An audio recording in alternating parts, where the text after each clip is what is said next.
up, you guys? Welcome to another episode of Ask Alex, where this is the show where I take all of your questions and answer them here on this show. I'm your host, Alex Hampton, and today we have a super jam-packed show for you guys today. And I couldn't do this by myself. I have Jeremy Branch with me yet again. This is going to be a regular thing now that we're in quarantine. So how are you doing, Jeremy?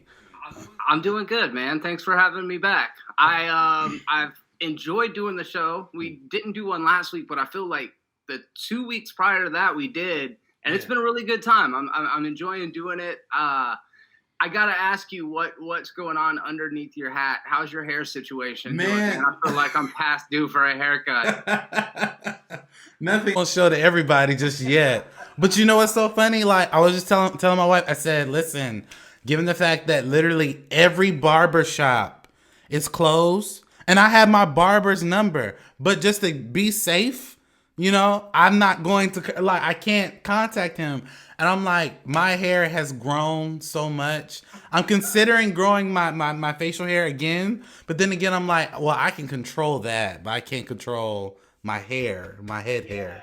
Get it, man. I understand. It's crazy. Like the past couple days, it's just getting longer and longer and more unkempt. And like you said, you can't do anything about it. I guess it's not essential. So here we are. Yeah, yep, here we are, man. But yeah, we have a jam-packed show for you guys today. If this is your first time ever watching this show, please like, comment, and subscribe to my YouTube channel, where you get all the updates every time we're releasing an episode here of Ask Alex. And if you want your question or topic on this show, all you have to do is just send me an email at theaskalexshow@gmail.com. That's the askalexshow@gmail.com. If you submit me your topic or question, I'll be able to answer it here on my channel. And during this time where everybody's at home, I've been getting a lot of questions than normal. Like, this is like, wow. So it's kind of, but I picked some interesting ones that I would love to talk about on today's show. And let's go ahead and jump into the first question of the day. And the first question of the day comes from a Frank Peters. And he writes, "Hey Alex, the writers from Rick and Morty will be writing the script for Antman 3. What do you think about this development, and do you think Antman 3 will be the last movie in this trilogy?" Well, thank you for your question, Frank. So to be honest with you, full disclosure, I am not a huge Rick and Morty fan. I'm just being honest with you guys. I do not really like that show that much. I've seen half of the first season, and I have to admit it is funny, but Rick and Morty, it doesn't really show me anything different than like a Family Guy or American Dad. Like, it's funny, but I think it's very overrated in my opinion, just in my opinion. However, the writers are definitely talented. They've worked on other things aside from Rick and Morty. And Ant-Man, to a degree, is a comedy. If you look at both of the movies and just his character overall played in the MCU, he's a comedic character. And I think that Ant-Man 3 would be a perfect bow on the Ant-Man trilogy if they choose to end it at the third movie. I think that Ant-Man's a particular character you can continue to explore, because now his daughter is older now. If you remember Endgame, he has an older daughter now, and he can kind of pass the mantle to her if he chooses to, or he can continue being Ant-Man and she can develop her own type of character and join the Ant-Man family. Either way, I do believe that they have other veins they can go. If you read his comics, he has a lot of wild adventures. So I don't think it'll be the last movie in the franchise. I am excited for the writers coming to write this particular movie, but I do think there's so many ways you can take care of this movie. What do you think, Jeremy? Do you think this is a good development, and do you think this will be the last movie in the trilogy? To touch on that part first, I think this is a great question. If it's Ant-Man 3, then it would have to be the last movie in the trilogy if it were a trilogy, right? Right. And I was kind of thinking about that. Like, are most MCU movies trilogies? Captain America got a solid trilogy. Mm-hmm. Iron Man got a solid trilogy. Mm-hmm. But here we are on the fourth Thor movie, Love and Thunder. So they really could continue and carry it out as long as they feel like the character's viable, right? Right. I really like Paul Rudd as Ant-Man. Me too. As far as top echelon Marvel movies, this falls somewhere in the middle for me as far as Ant-Man 1 and 2, but I really like the portrayal. You mentioned something that I think is very important, is that Ant-Man, of all of them, is probably the most straight comedy, right? Right. So I think adding comedic writers to this formula would only benefit it. However, I feel like the headline is a lot sexier than a writer of 8 episodes of Jimmy Kimmel Live. Because Alex, if you've seen 6 episodes of the first season of Rick and Morty, you've seen more episodes than this dude wrote. This particular guy, he wrote 1 episode. His name is Jess Loveness. So he wrote 8 episodes of Jimmy Kimmel, which I'm actually a big fan of a lot of late night television, so I'm sure he's a clever writer. They have to write a lot of current topical stuff on the fly. So I do think he's probably a talented guy, but when I saw, oh wow, the writers of Rick and Morty, I'm thinking Garmin and what are their names? Dan Harmon and Justin Roiland, who are the creators of it. This ain't that. This is just a hired gun, somebody who writes on a 8-person writing crew and shares credits with lots of very talented people. Kind of seems like Marvel's MO. Hire somebody cheap that you can put a sexy headline to. The writers from Rick and Morty, but I don't know. This guy's credits don't show me enough to be like, oh, he's the dude. This guy really knows how to write a solid screenplay. But I feel like adding him to the mix and having, like, I know Paul Rudd is very active in developing these scripts as well. So the more talent, the better. That's my basic takeaway. And I'm excited to see Ant-Man 3. Me too, man. And you're absolutely right. Because when I did my research on Jeff Loveness, he's done other things, but there haven't been major things outside of Rick and Morty.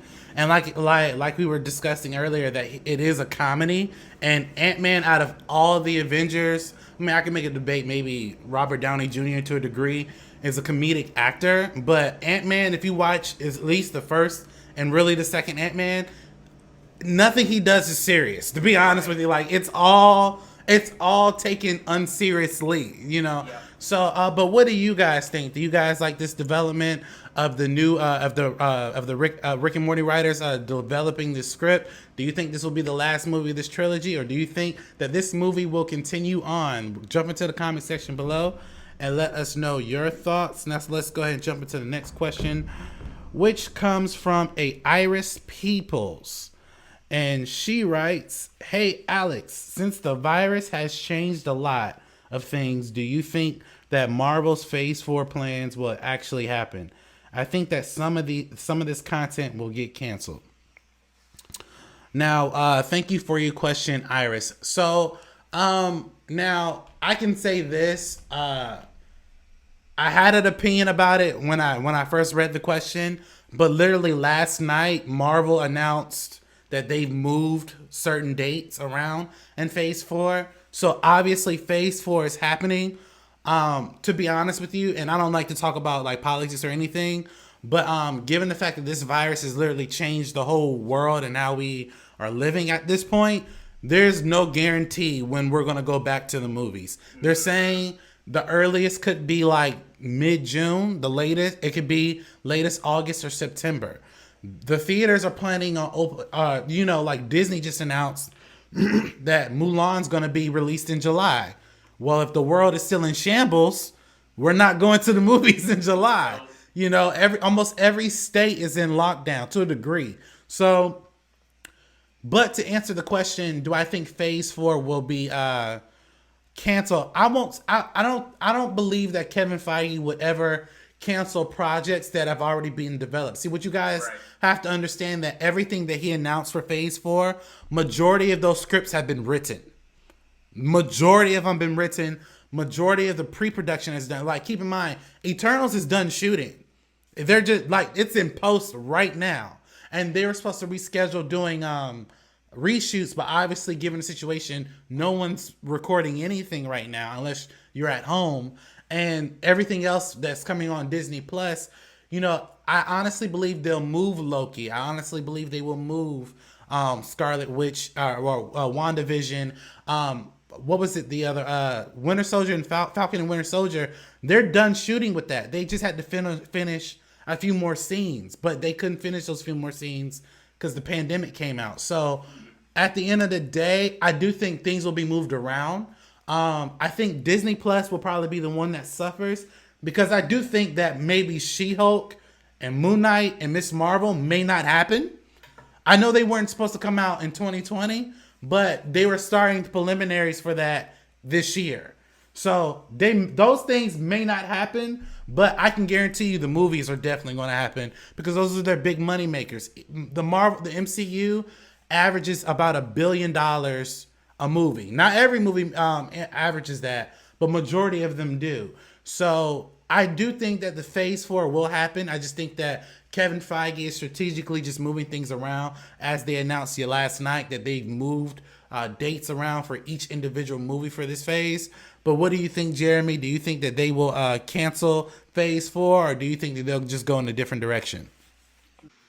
That is a great question and a great name, Iris Peoples. I am curious what content you would think would be canceled. Like if they were putting a couple on the chopping block, I'd be curious to hear what you guys down in the comments section think would be the ones that are the most expendable, or the ones that they could say like, hey, we can take this hit. Because Alex, I mean, you mentioned it. Each of these IPs is a big giant bag of cash. And if at the end of this conveyor belt, we've got each of these big bags of cash coming down the conveyor belt, and at the end of it is a huge furnace, right? Like on Toy Story, and canceling these movies is just letting those bags of money fall into the fire when you could just grab the bag of money and set it back a little bit further on the conveyor belt, right? And because the MCU is not only relying on each of these IPs to be their own standalone money makers, but they're all very integrated into each other, you can't just take out a piece of a 500-piece puzzle, because then you're not getting the whole picture. So I very much believe anything that was in development, like you said, anything that's in development they've invested too much time, too much effort. They've got everybody locked into contracts. There's no way that they're going to cancel. Now, postpone, whole different conversation. I believe they're going to have to postpone a whole lot of things. But yeah, as far as just on its own merits, I don't feel like any of their characters are expendable to the point that they could say, we were a little bit unsure how that property was going to do, so maybe this isn't the chance to take a risk, because despite what's happening in the world outside, Marvel is still on that, just knocking them out of the park over and over and over again.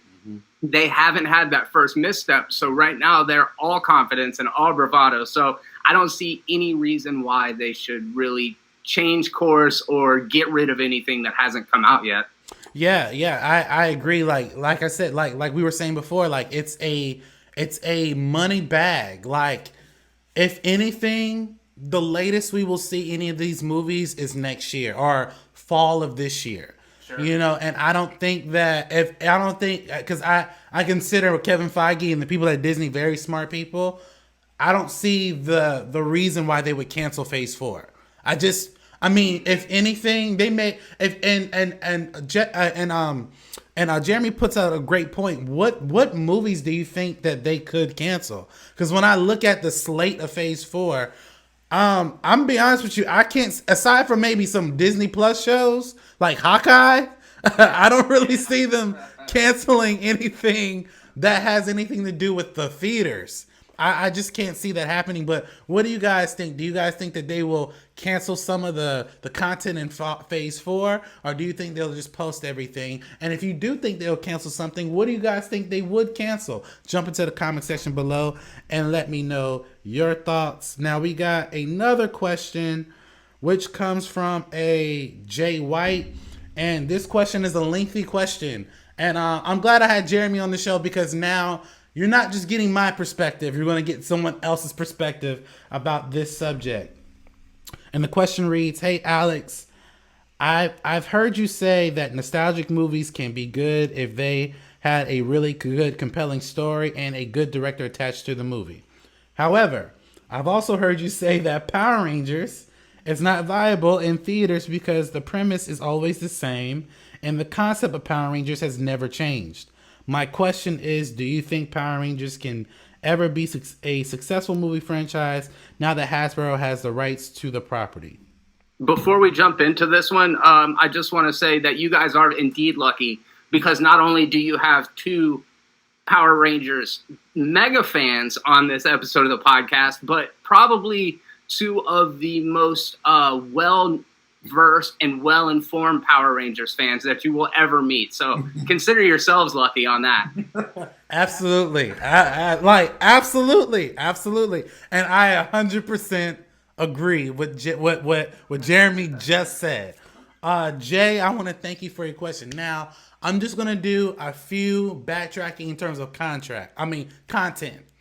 And in December of 2019, I put out a video stating why I think a new Power Rangers movie would be a terrible idea.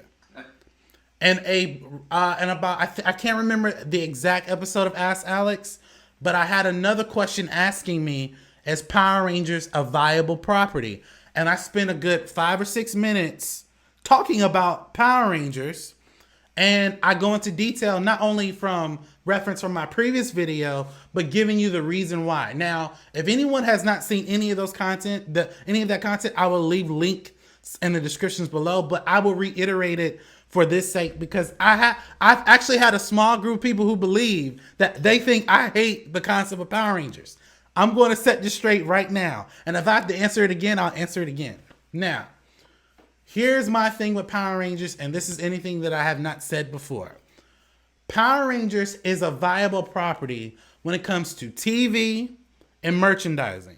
Saban, when he owned Power Rangers, I think he still owns Power Rangers now, at least the main properties of Power Rangers.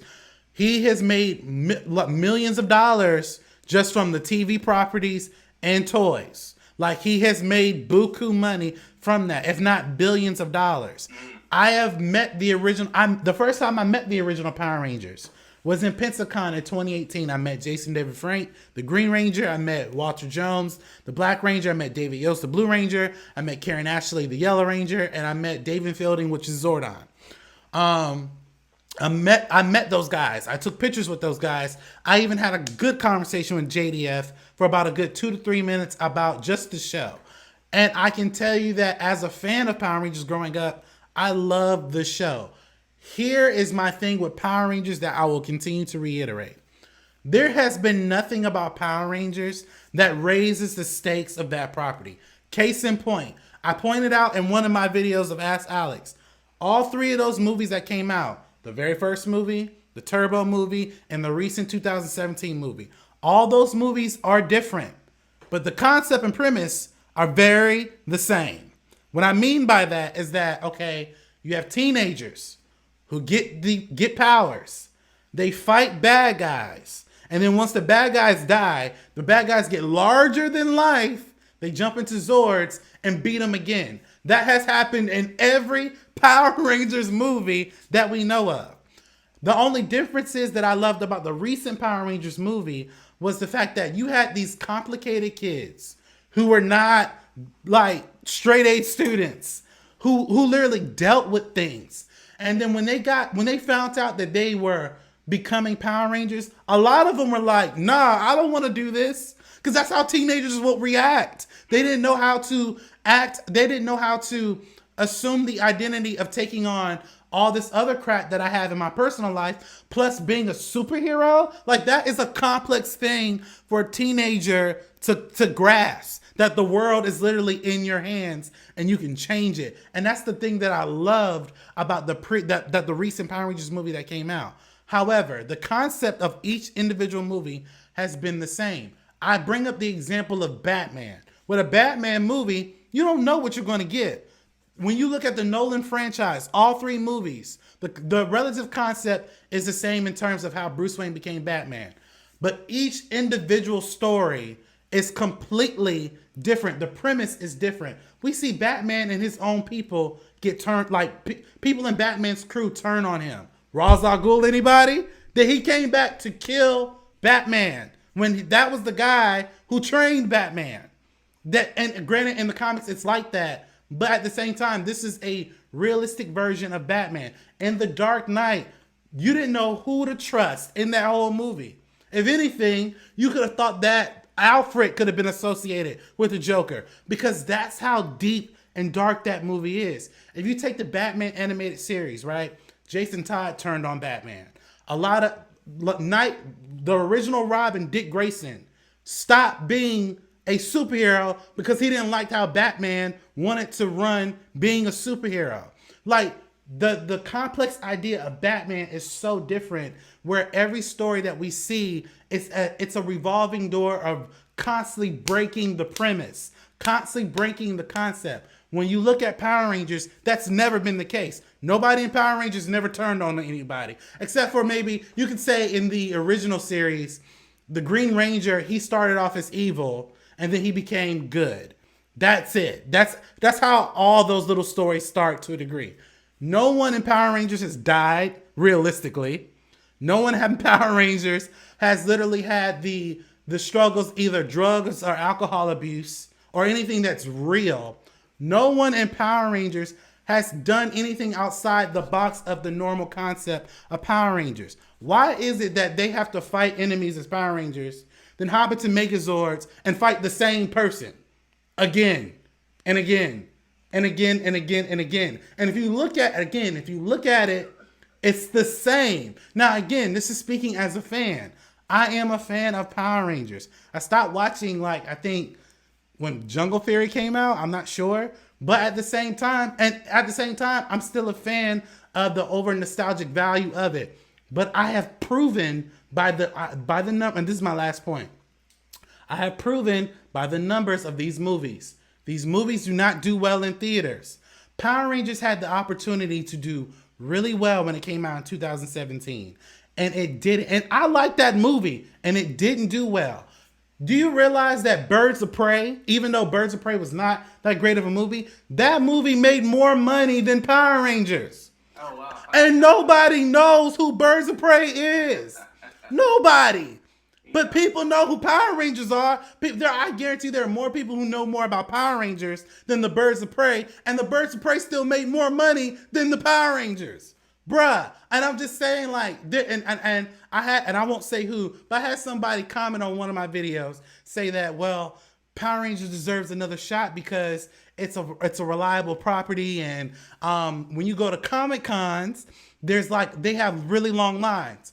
I went to MegaCon last year. Unfortunately, I won't be able to go this year because of this virus, but I went to MegaCon last year. MegaCon had 3 of the Rangers there. I met all 3 of them. The original cast of Back to the Future was there. So was Stephen Amell, Zachary Levi, Mike Coulter. So was the original cast of Boy Meets World. All of those lines did not compare to anything that the Power Rangers had. And what I mean by that, even Jason David Frank, the lead Green Ranger, who was there, his line was so small, I can go see him anytime compared to the original cast of Boy Meets World. And I don't even think they play reruns of that show. I don't. Corey, Topanga, Sean, and Corey's brother were all there at MegaCon, had lines longer than Stephen Amell's. And Stephen Amell's the Green Arrow. That's crazy. You see what I'm saying? So, but I've gone too long on this topic. What do you think? Do you think that Power Rangers is viable in the theaters, or am I just going out of control? Yeah, to both. No, I'm just kidding. Jay, I really appreciate the fact that you were able to go and find videos of Alex's to point out the hypocrisy of one statement to the next. No, as you guys probably can tell by my introduction to this question, I'm not a big Power Rangers guy. Mm-hmm. I am of the age that, I feel like Power Rangers came on right after X-Men and the Saturday morning block way back in the day, like when X-Men was first running. So I would catch it. I've seen it. I know Goldar and Lord Zed and all of the, I'm familiar peripherally. But you bring up so many good points, and it's hard to argue that if it was a viable franchise for the theaters, then why wasn't it a viable franchise in the theaters? Because from all accounts, it was pretty good for a Power Rangers movie. I worked at a theater when Power Rangers, the movie, came out. And I feel like I remember it being fairly well-received and popular. It was around the same time as the Pokemon movie, which I think the first Pokemon movie actually was way bigger of a hit. But it's interesting because I do feel like there's a very dedicated fan base to Saban's Power Rangers. And if you guys haven't seen it, there's an episode of The Toys That Made Us that really goes in deep about all of this. And it's very fascinating because like so many properties of that day, the toy rights were so integral to the entire empire that was built upon this name. And it actually goes back to Super Sentai, which is a Japanese television series where they actually use all of the fight sequences from that, and then they cut in this kind of Saved by the Bell teen element that would resonate with American audiences. So ever since the beginning, it's been a kind of hokey, silly thing that children really like, and then I think you can't help but age out of it. And there was that one cat that came along that did I can't remember what his name is right now. I think it was Ari Shankar, and he did the fan film. Yeah. You remember that? Yeah. He did the rated R Power Rangers. It's got like James Vanderbeek and Katie Sackhoff in it. I think it's very grim. It's very bleak. And to me, when I watched it, I'm like, that is not Power Rangers at all. Exactly. They missed the mark big time because what Power Rangers appeals to is the youthful part of all of us. That nostalgia that you so eloquently mentioned, Jay, in your question, is it really does speak to being younger and not necessarily having the same discriminate taste that you would as an adult. So how do you reconcile that? Do you go with the extreme, gory, R-rated the Green Ranger's doing meth, I swear, which is actually in it, or do you go the other direction and make it super hokey? I feel like the 2017 film kind of split the difference, and it touched on some of those things, Alex, that you mentioned as well, like overcoming adversity, real life struggle, things that connect characters to who we are as developed, more mature adults, or at least a little bit more mature adults, right? So I feel like it's a very tough thing to take these two disparate kind of tones and to meld them together in a way that's successful. The best I can come up with, this is my solution for it, is just make a feature length that is exactly the same as the show, like they did with Power Rangers, the movie, because it has to make money, because the movie would literally cost $50 to make, and the people who like the show can watch the movie. I do want to defend, though, and say if it's a kind of reductive take to say all of them are exactly the same. Granted, I haven't seen all of them. When you can say, okay, superhero origin story. Superhero starts off as a regular person who either gets involved in some sort of scientific accident or some sort of trauma, which leads them to becoming a superhero and come into terms with the power and the responsibility that they have to go into the third act and fight an army of droids that all die when the main one gets killed or has like a blue light in the sky. I mean, you know what I mean? Yeah. We could go that way, but I'm sure for Power Rangers fans, they see a lot of the nuance that misses me. So I just want to say, if you are a fan of Power Rangers, I get it. It's just, everything can't be for everybody, and it's not something that I've ever really cared for. Yeah, and you know what? I agree with what Jeremy just said. I genuinely agree with what he just said because again, I as a kid, I know that Power Rangers has a special place in my heart because I used to run home, used to watch that show. Yes. The essence of Power Rangers that Jeremy just touched on caters to kids, and you can't help, to a degree, depending on how loyal you are to the base, you can't help but age out of it to a degree. That's not to say you're not prime example. When I first met the Power Rangers in 2018, that was the first time I ever went to any form of Comic-Con. I nerded out. I was like, yo, awesome. I'm with the Green Ranger, someone I watched as a kid. Like, that in itself is amazing. And I would never take away and say, hey, no, you can't do a movie. No, you can, but do something different. Or meet somewhere in the middle. Which I feel like, to a degree, the last movie kind of did to a degree, but meet somewhere in the middle. And again, I like to point out, just going by the facts that I laid out before in my previous videos, these movies do not do well in theaters. So when they went in the midst of them not doing well in theaters, And I had someone ask me again, hey, where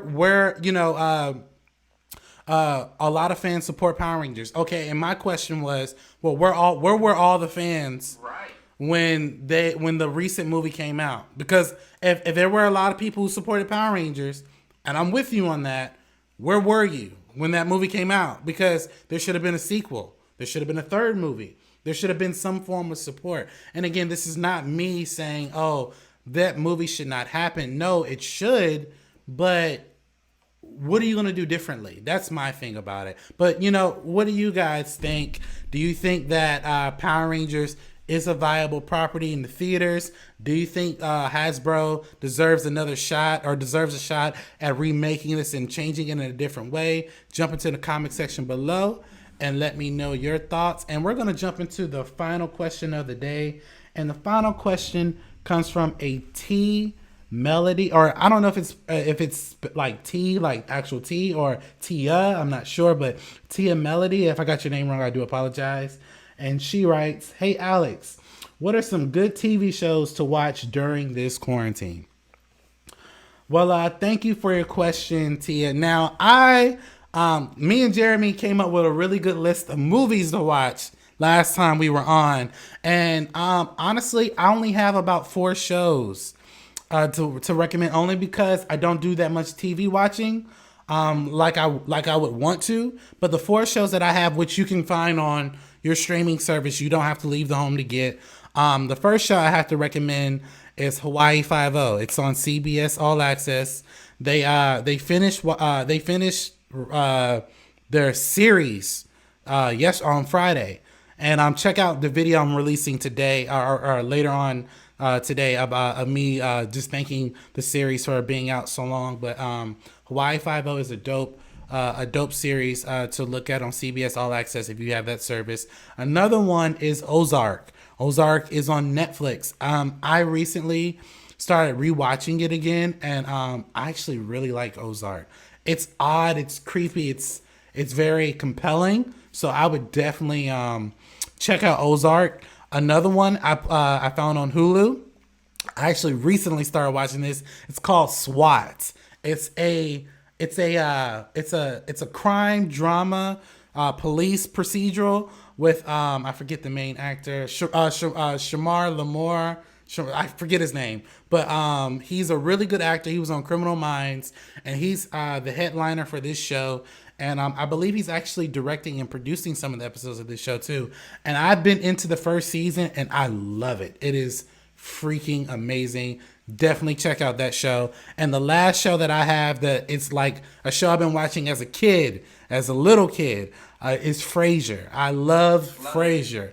Frasier is my, I don't care where I am. Frasier has such a huge rewatchability. And they have, I believe, either 11 or 10 seasons.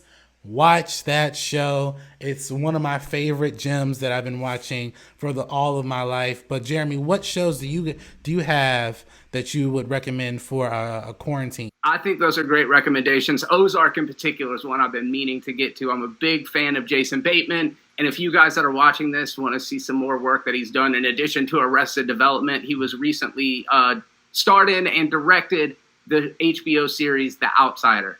It's very, very good. It's like a supernatural police procedural, and it's got Cynthia Erivo from Bad Times at the El Royale and Harriet, and she's excellent in it. So definitely recommend checking out The Outsider. Alex, did you see You? Oh, yes. I finished season 2. It's crazy, right? It's crazy. I finished this right before this whole craziness happened to the world. Yeah, I saw it a little bit back, but if you guys are looking for something that it's engaging, it's kind of trashy TV. I think it actually started off on Lifetime. Not the kind of stuff that I would typically see myself getting so immersed in, but every episode ends at that perfect beat where you just got to keep on binging. So if you're looking for something to kill a couple of hours and it'll just fly by, definitely recommend that. Castlevania on Netflix is also very good. I've been watching a bit of animated stuff just because I like the colors. I'll be sitting drawing on my iPad or something and have television going on in the background. So I like to have things like Castlevania that I can rewatch. And then Mystery Science Theater 3000 is something that I love.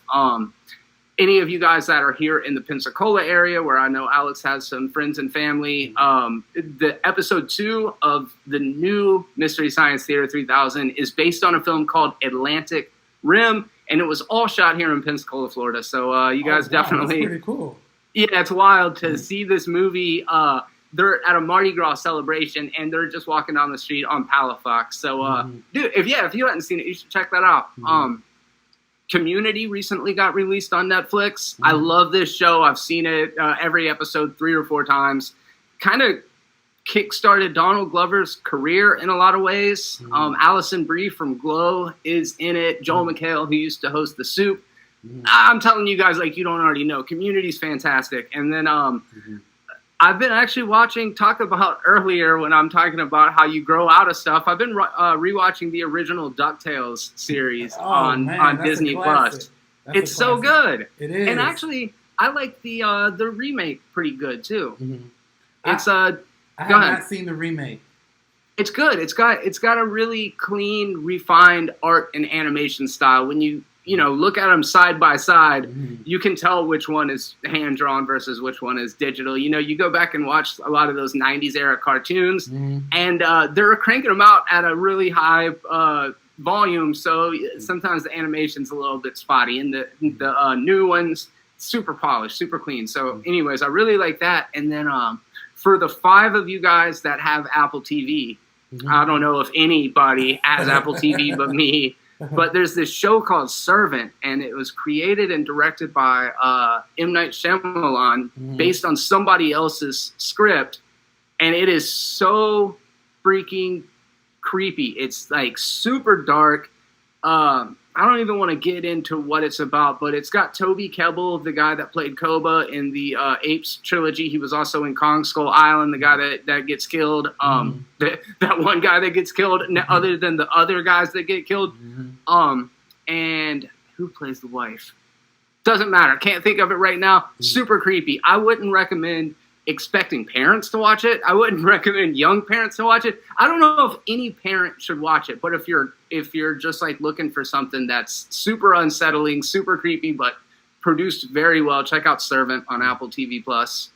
I hope you guys enjoyed those recommendations. I know for me, like I said, I'm not a huge TV watcher as I used to be, but there's some recommendations that we both would like for you guys to watch. At least try to watch the first episode, and once you watch it, you may be hooked, But I want to thank you guys so much for watching this episode of Ask Alex. Please like, comment, and subscribe to our YouTube channel, where we get all the updates of every time we're releasing a video here on Momentum Media. And guys, since we're in quarantine, I put out a video about this a couple days ago.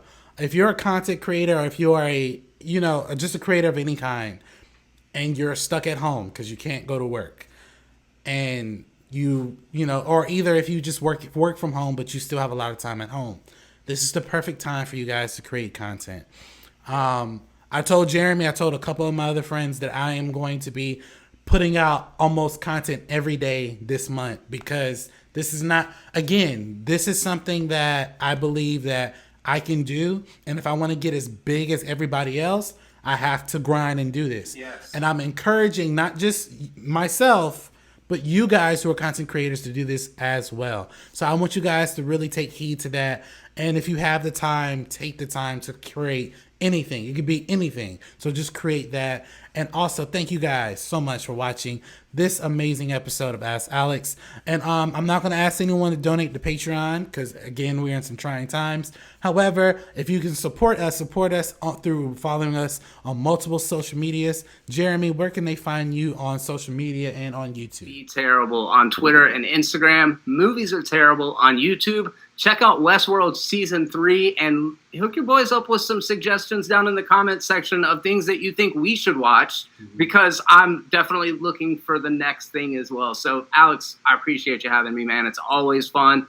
And I really, that message of just taking the time to create resonates with me, because you can watch TV or you can contribute something to the cultural zeitgeist. I said, I'm not saying you shouldn't watch TV, but if you are compelled to do something, now is a great time to do it. And again, like me and Jeremy were just saying earlier, if you are compelled to create and you've been complaining about you don't have the time to do it, now's the time to do it. Because I guarantee you, once things get back up and running again, it's gonna be crazy. Like, you know, they're gonna be channels that are really up there, and they're gonna be stuff that's really right here. So now's the time to really take advantage of that. Yep. So thank you guys again for watching this episode of Ask Alex. Please like, comment, and subscribe. And as always, you have a blessed day.